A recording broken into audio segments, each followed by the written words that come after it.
Bonjour Marie de Virginie. Bonjour. Vous êtes l'une des porte-paroles de l'Union populaire républicaine UPR qui présente un candidat à la présidentielle française et il s'agit de François Asselineau. Vous êtes une jeune Martiniquaise d'une trentaine d'années, Madame de Virginie. Qu'est-ce qui vous a séduit dans le discours de cet homme et dans ce parti qui vient de célébrer ses 10 ans d'existence?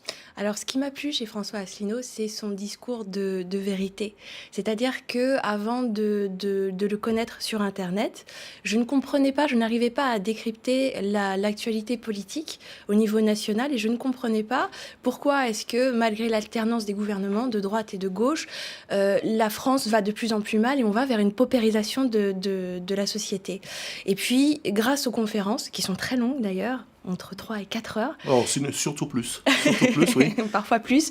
J'ai réussi à comprendre finalement que ce qui se passe en France, c'est que la politique, les grandes orientations politiques ne sont pas décidées au niveau national, mais au niveau européen. Et ça change tout. Et son discours vous a réconcilié avec ce monde politique? Non, pas avec le monde politique, pas tel qu'il est en ce moment, mais ça m'a réconciliée avec l'idée que quand on a des choses à défendre, qu'il faut se lever, qu'il faut résister, qu'il faut militer, parce que la politique, contrairement à ce que j'ai été amenée à penser au fil du temps, ça sert à quelque chose. Vous avez parlé de discours de vérité de la part de François Asselineau. Ça veut dire que les autres sont dans un discours de mensonge? Ça veut dire que... Oui, il y a beaucoup de choses qui sont dites et qui ne sont pas vraies. Je vais vous donner un exemple. Chaque fois qu'un homme politique vous dit, tout le monde est d'accord en plus, il y a un consensus pour dire il y a un problème avec l'Europe et on veut d'une nouvelle Europe, il faut changer l'Europe. Quand on est à gauche, on veut une Europe plus sociale, quand on est à droite, on veut une Europe plus libérale. La vérité, c'est que on ne peut pas changer l'Europe. Et ça, il faut comprendre les mécanismes pour comprendre à quel point c'est un mensonge et à quel point on se fait enfumer comme des renards. Mais chaque fois que quelqu'un vous dit il faut changer l'Europe, il ment. Et l'un des points forts du discours de François Asselineau, c'est justement cette sortie de l'Europe. L'Europe quand même qui, on va le rappeler, c'est 60 ans de paix sur le territoire intérieur. L'Europe, c'est par exemple les programmes Erasmus qui favorisent les échanges, les voyages, la jeunesse. Vous avez peut-être pu profiter de ce fameux programme européen et vous voulez sortir de tout ça aussi? Alors, je vais préciser le propos. La France, littéralement, ne peut pas sortir de l'Europe. On ne va pas se mettre dans l'océan Atlantique. On sort de l'Union européenne. Ça, c'est différent. Le programme d'Asselineau est très clair. Sortir de l'Union européenne, sortir de l'euro et sortir de l'OTAN. Je rebondis sur ce que vous avez dit. L'Europe, c'est la paix. Non, c'est faux. En fait, la raison pour laquelle il n'y a plus de guerre en Europe, c'est l'équilibre des forces. C'est la dissuasion nucléaire, c'est tout. Ça n'a rien à voir avec la construction européenne. Ensuite, vous parlez des programmes Erasmus. Désolé, ça n'a rien à voir avec la construction européenne. Ce sont des traités qui n'ont rien à voir avec l'UE, je vous promets. De façon très négative, beaucoup de gens parlent de l'UPR, presque comme une sorte de secte complotiste. Et pour vous, la bête dont il faut couper la tête, c'est forcément l'Union européenne. Oui, enfin, la bête dont il faut...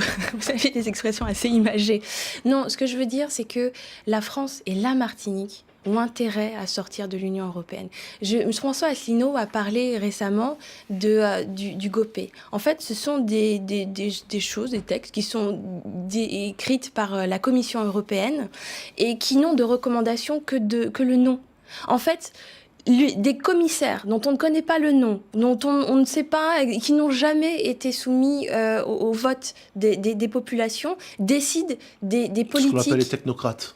Si vous voulez, décident des politiques économiques, sociales, monétaires de pays qui n'ont rien à voir. Est-ce que vous voyez la différence entre l'économie de la Pologne, de l'Allemagne, de l'Italie et de la France? Ces gens n'ont aucun intérêt à fonctionner ensemble. Ils font entendre leur voix avec les eurodéputés. Pardon? Ils font entendre leur voix avec les eurodéputés. Ah, parce que vous croyez vraiment que le Parlement a du pouvoir?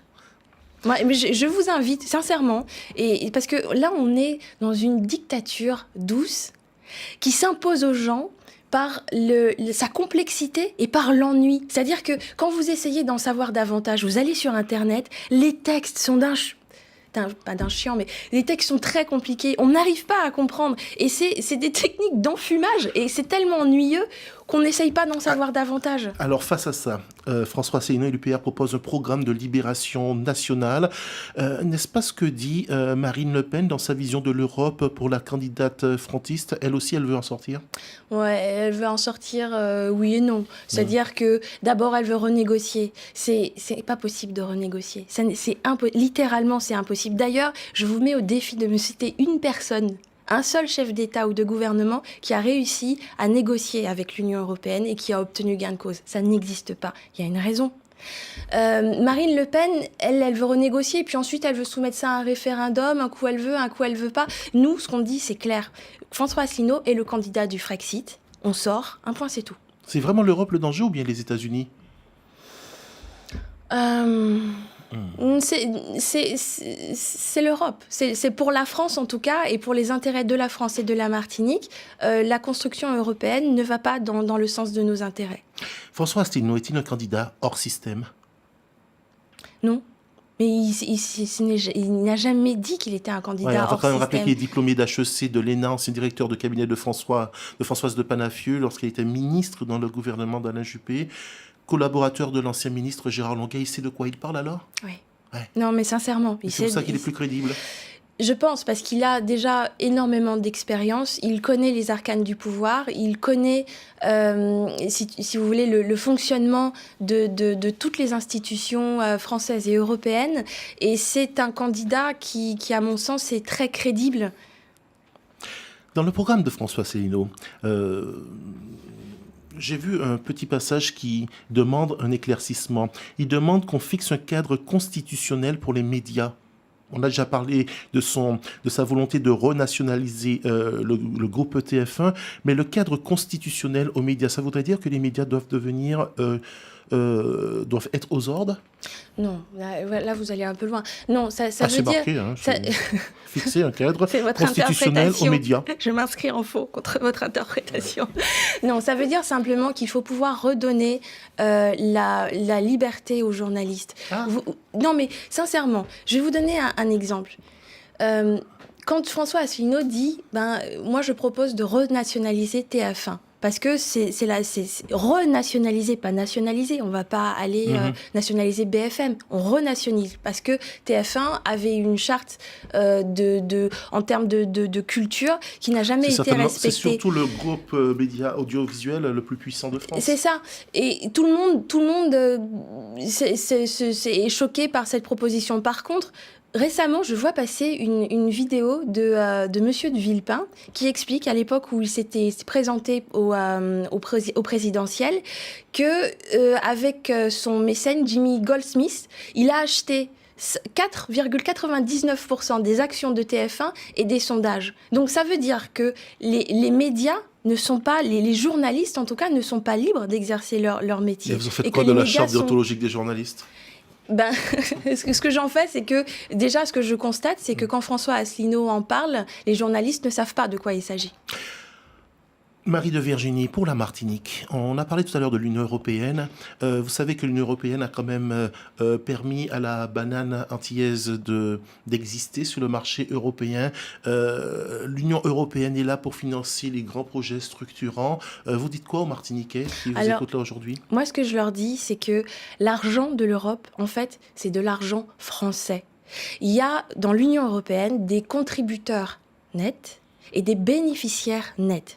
Ce qui signifie que d'un côté, les contributeurs nets donnent plus d'argent qu'ils n'en reçoivent. Et c'est l'inverse pour les bénéficiaires.